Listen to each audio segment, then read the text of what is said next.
Hello students, कैसे आप सभी। स्वागत है आपका फिर से हमारा गोल्ड कोचिंग सेंटर बांकी के यूट्यूब चैनल पे।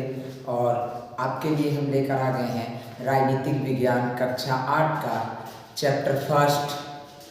और आज हम उसका लेक्चर थर्ड करने वाले हैं, जिसमें हम पढ़ेंगे बच्चों स्वतंत्र एवं निष्पक्ष न्यायपालिका।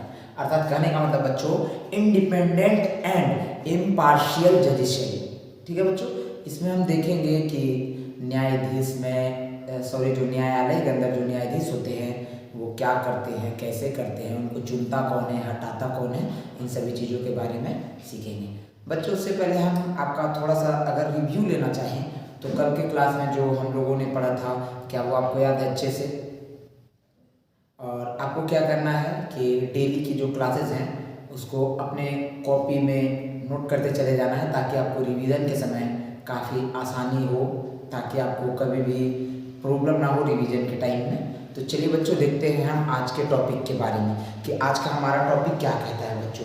तो बच्चों है हमारा आज का टॉपिक स्वतंत्र एवं निष्पक्ष न्यायपालिका। स्वतंत्र का मतलब बच्चों आपको पता होगा, स्वतंत्र का मतलब क्या होता है? आज़ाद, है ना।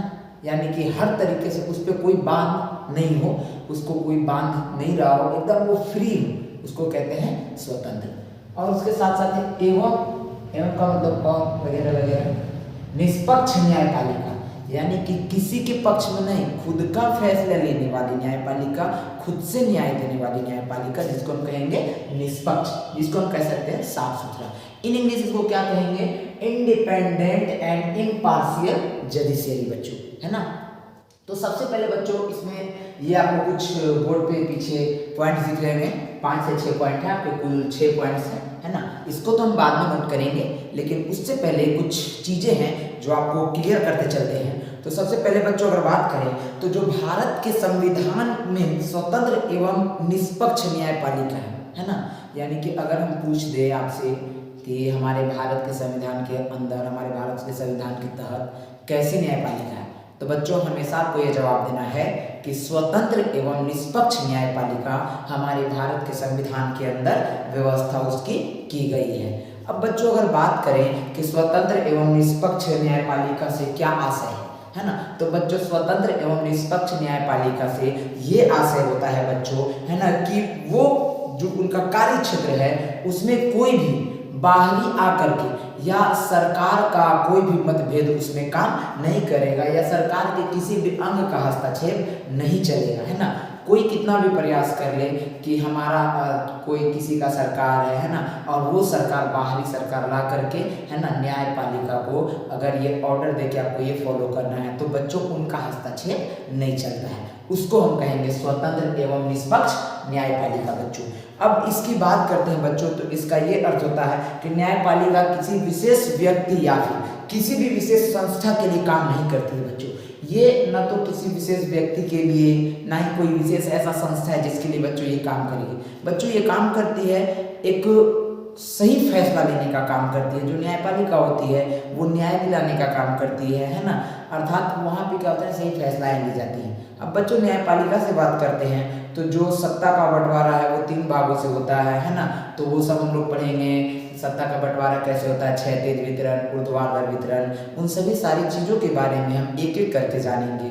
उससे पहले हमको कुछ चीज़ें जाननी है, कुछ पॉइंट्स हैं जिसके बारे में हम जानेंगे। तो देखिए बच्चों, सबसे पहला पॉइंट उच्चतम न्यायालय, है ना। उच्चतम न्यायालय अर्थात उच्च न्यायालय, दोनों एक है, हमेशा याद रखिएगा।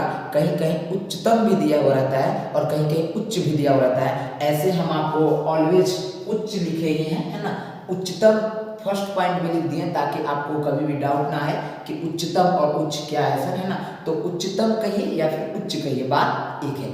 उच्चतम न्यायालय और उच्च न्यायालय, है ना, यानी कि उच्चतम न्यायालय भी उसे कहेंगे या फिर उच्च न्यायालय भी उसे कहेंगे, उनके न्यायाधीशों की नियुक्ति राष्ट्रपति करते हैं। अब अगर कोई पूछ दे आपसे कि जो न्यायालय में जो न्यायाधीश होते हैं, है ना, जो जज होते हैं, उनकी नियुक्ति कौन करता है, तो बच्चों उनकी नियुक्ति राष्ट्रपति करते हैं। लेकिन यहाँ पर एक चीज एक्सेप्शनल है, और एक्सेप्शनल क्या है बच्चों कि नियुक्ति तो राष्ट्रपति करते हैं, लेकिन राष्ट्रपति इनको हटा नहीं सकते हैं न्यायाधीशों को, हमेशा याद रखना है।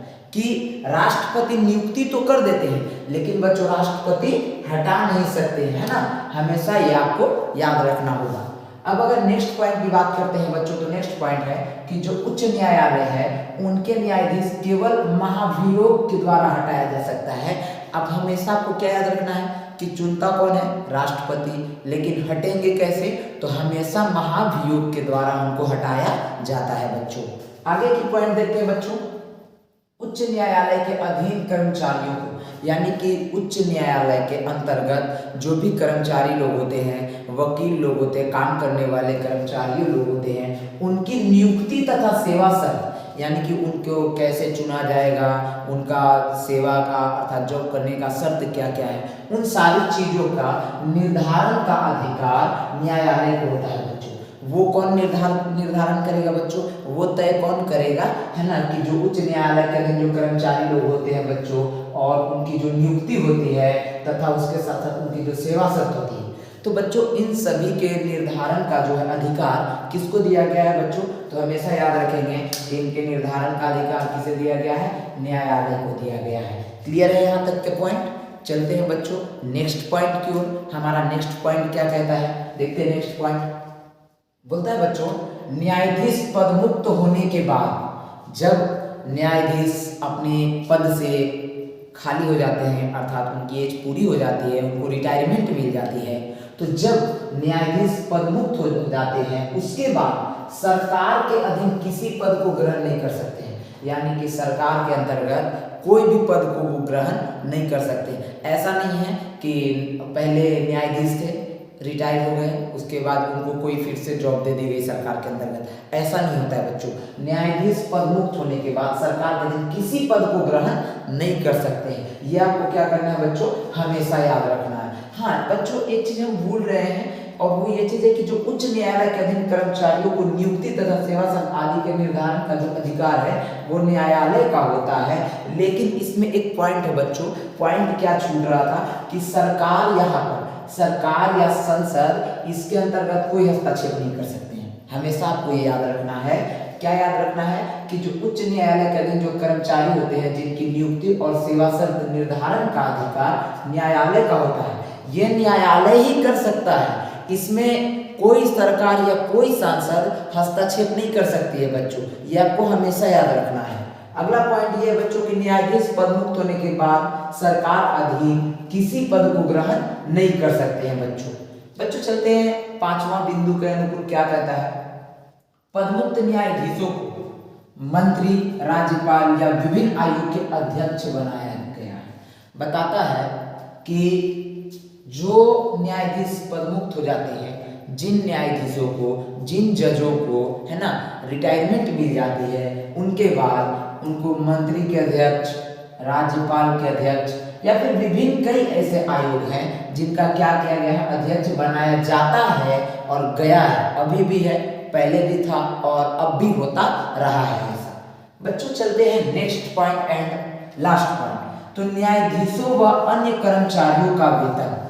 अब कई बच्चों को डाउट होता होगा कि सर जो जज लोग होते हैं उनका वेतन कैसे मिलता है, उनको वेतन कौन देता है, तो वो चीज़ हम आपको लास्ट पॉइंट में क्लियर कर दिए हैं बच्चों। और वो क्या है कि न्यायाधीशों व अन्य कर्मचारियों का वेतन संचित निधि से देय होता है। कहाँ से देय होता है बच्चों, संचित निधि से देय होता है। हमेशा याद रखिएगा कि जो न्यायाधीश है और उनके साथ जो अन्य कर्मचारी काम करते हैं उनका वेतन कैसे मिलता है, उनको पगार कहाँ से मिलता है, उनकी सैलरी कैसे मिलती है, तो संचित निधि से देय होता है बच्चों हमेशा, न कि कोई राष्ट्रपति, प्रधानमंत्री, राज्यपाल, ऐसा कुछ नहीं है, वो लोग नहीं देते, बल्कि उनको कैसे मिलता है, संचित निधि से देय होता है।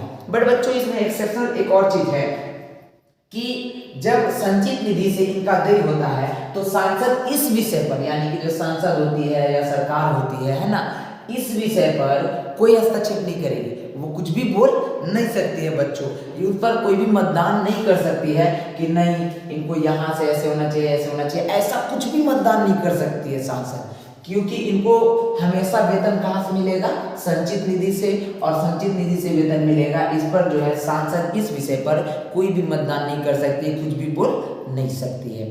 तो इस प्रकार से आज का हमारा टॉपिक खत्म होता है स्वतंत्र एवं निष्पक्ष न्यायपालिका, इंडिपेंडेंट एंड इम्पार्शियल जडिशरी। तो हम लोग मिलेंगे फिर नेक्स्ट टॉपिक के साथ, और इस चैप्टर का नेक्स्ट टॉपिक होने वाला है मौलिक अधिकार, फंडामेंटल राइट्स। उसके बारे में जानेंगे, मौलिक अधिकार के बारे में जानेंगे हम लोग नेक्स्ट क्लास में, नेक्स्ट वीडियो में मिलेंगे। तो जो बच्चे अभी तक हमारे चैनल पर नए हैं वो इस चैनल को जल्दी से सब्सक्राइब कर दें और लाइक शेयर करना ना भूलेंगे। मिलेंगे हम लोग नेक्स्ट क्लास में नेक्स्ट टॉपिक के साथ, इसी चैप्टर के साथ। So thank you.